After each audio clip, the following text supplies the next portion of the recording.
Hello, welcome back to my channel. So today's video is going to be a little bit different, as you can tell by the title. You already know what this is. I'm not going to give a long ass disclaimer. I'm just going to say two things. Number one being that my opinion on these fandoms are completely independent of the groups that these fandoms belong to. Half of the fandoms I included in this video I am a part of. Number two, this is K-pop. It's not that serious, so try not to get too mad at anything I say in this video. Any hate in the comments will be deleted and you will be blocked. But yeah, with that out of the way, let's just get into the video. A lot of orbits are extremely arrogant and a lot of them really don't know when to shut up.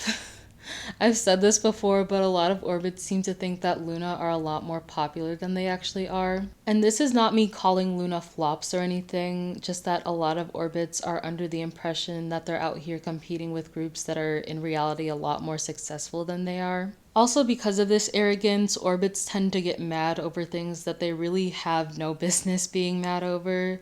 There are also a lot of orbits who are constantly setting loona up to get dragged by bringing them into conversations that don't involve them. And lastly, orbits are really overly sensitive and there's a lot of closeted solo stans. Blinks can be very overly defensive. Well, I understand why they are, since Blackpink tends to be the punching bag for K-pop stans. This defensiveness leads y'all to attack people who aren't really attacking Blackpink. I think that there are a lot of blinks who are actually relatively calm, but the toxic ones just tend to be the loudest, so they end up representing all blinks. I also don't know why, but I feel like whenever shit's going down between girl group stans, it's always a rosé stan who started it. I genuinely don't know why rosé stans tend to be the most feral, but it's excessive to say the least. I really don't have much else to say about blinks. I feel like they get a bad rep, and while there are toxic stans, as there are in literally every single fandom, I feel like the majority of them are fine. Now, I know y'all wanted me to sit here and drag armies and call them toxic and all that, but I genuinely feel like a lot of people dislike armies just because there's so many of them, and so they tend to be the target when it comes to fan wars and other stuff like that. I do think that armies can be extremely defensive at times, but similar to Blackpink, I can understand why, as BTS tend to be the black sheep among K-pop stans. But other than that, I don't see an outstanding problem with armies that everyone else is apparently seeing. I'm really hoping that it's just a small portion of the fandom, but Miumuus, don't come for me if I pronounce that wrong, are constantly getting into fan wars with Rebel Loves for really no good reason. I know some of them think that Red Velvet is the reason that FX never got good treatment from SM, which is a completely different conversation, but I feel like they direct their anger at Red Velvet instead of SM for FX being neglected. I can understand the anger, but directing your anger towards another SM group is really childish and it's not going to revive FX, and I feel like y'all know deep down that Red Velvet isn't the reason FX was mistreated and neglected.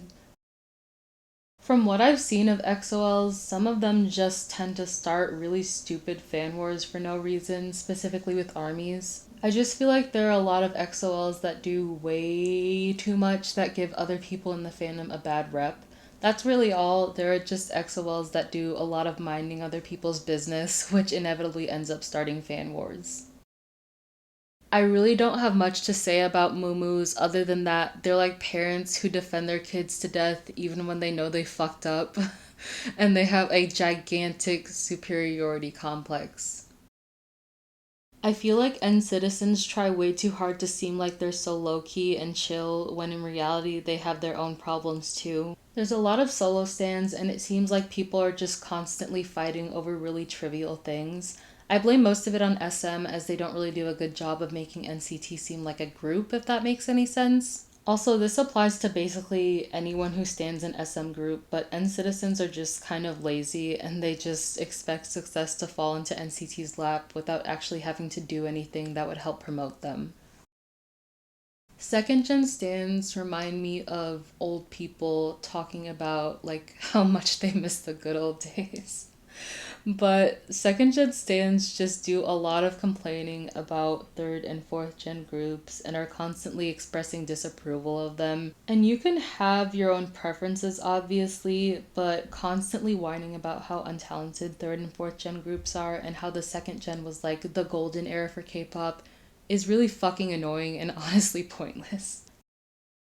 And last but not least, Revel Loves. Revel Loves are quite literally the dumbest fandom. Like, I don't really see us getting into fan wars that often. But there are so many stupid arguments and fights that happen amongst the fandom that could have easily been avoided had people just used common sense. And I feel like it's a monthly occurrence for a random group of Revel Loves to just decide to attack a big account for literally no good reason. We're one of the laziest fandoms, and a lot of Revel Loves will write whole essays on why streaming and voting doesn't matter, but then proceed to get mad when Red Velvet don't win awards. The only redeemable quality I can think that we have is that we tend to mind our own business when it comes to fan wars, but that's literally it. But that's all for this video. I hope you guys enjoyed. Sorry if you didn't. But yeah, that's all for this video. Like I said, if you leave hate in the comments, you're gonna get blocked. But yeah, I love you guys, and I will see you in my next video. Bye!